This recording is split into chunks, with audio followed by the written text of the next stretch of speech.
Hello and welcome back again to my YouTube channel, The Mommy Jaja Vlogs. For today's video, magbabahagi ako ng pampaswerte sa tahanan at pwede din itong pampaswerte sa negosyo. Kung kayo ay mahilig sa mga pampaswerte, kung kayo ay panatiko, sundin at subukan at gawin ang mga pamamaraang ito. At kung hindi naman kayo mahilig sa mga topic na ganito, i-skip lamang ang video na ito at humanap kayo ng video na gusto nyo. Mahalaga na kapag gumagawa kayo ng mga pampaswerte ay dapat meron kayong 100% na paniniwala at laging maging positibo.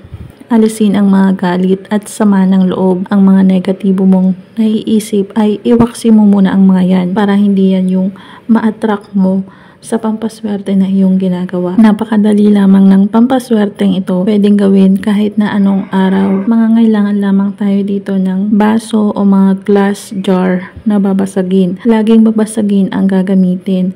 Huwag tayong gumamit ng mga plastic. At lalagyan ito ng tubig, mineral water o tap water.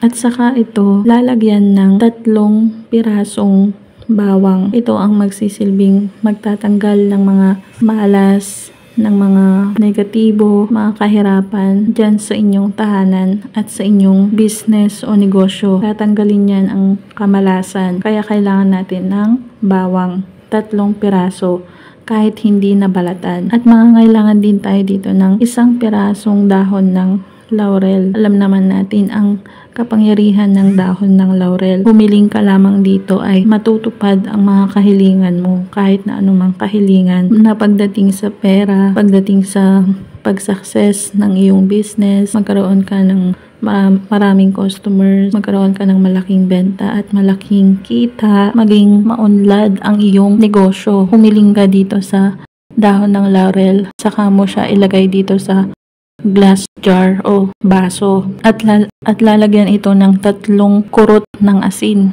para hindi makontra, lalo na kung may mga nakakakita ng pampaswerte na iyong ginagawa, para iwas inggit, iwas mga negatibo sa iyong paligid.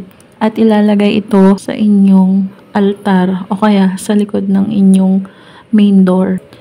Overnight stay mo lang siya doon. Kapag napanood mo itong video na ito at na feel mo na parang gusto mong subukan para umudlad na magkaroon ka ng mga customers at malaking benta at kita sa iyong negosyo, ay huwag ka lang magpatumpik-tumpik pa na sundin at subukan gawin ang pampaswerteng ito.